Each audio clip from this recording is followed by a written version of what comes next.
अलिबाग तालुक्यातील साळाव आणि ताडगाव गावातील विहिरींमध्ये एका भोंदू बाबाने केलेला प्रताप उघड झालाय। एका मुलीला तिच्या प्रियकरापासून अलिप्त करण्यासाठी भोंदू बाबाने मुलीच्या वडिलांना एक नवीन युक्ती दिली होती। या युक्तीचा वापर करण्यासाठी गेलेल्या त्या व्यक्तीला गावकऱ्यांनी रंगे हात पकडले।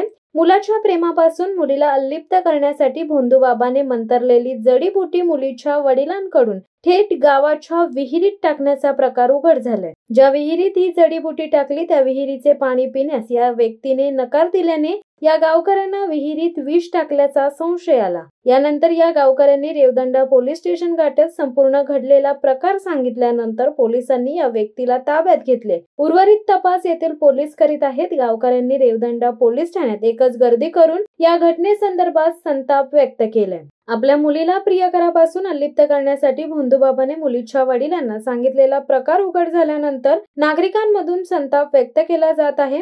भोंदूबाबाने मंतरलेली जडीबुटी मुलीच्या वडिलांकडून थेट गावाच्या विहिरीत टाकण्याचा प्रकार केला होता। मात्र ही गोष्ट गावकऱ्यांच्या लक्षात येता त्यांनी थेट पोलीस स्टेशन गाठले। गावकऱ्यांनी घडलेला सगळा प्रकार रेवदंडा पोलीस स्टेशन गाठत सांगितलंय। त्यानंतर पोलिसांनी त्या व्यक्तीला ताब्यात घेऊन चौकशी देखील सुरू केली आहे। दरम्यान असा चुकीचा प्रकार घडल्याने गावकरी संताप व्यक्त करताना दिसत आहेत। शिवसत्ता टाइम्ससाठी धनंजय कवटेकर, अलिबाग। दे धडक बेधडक वृत्त देणाऱ्या आपल्या शिवसत्ता टाइम्स न्यूज चॅनलला लाल बटन दाबून सबस्क्राईब करा आणि बेल आयकॉनला क्लिक करायला विसरू नका।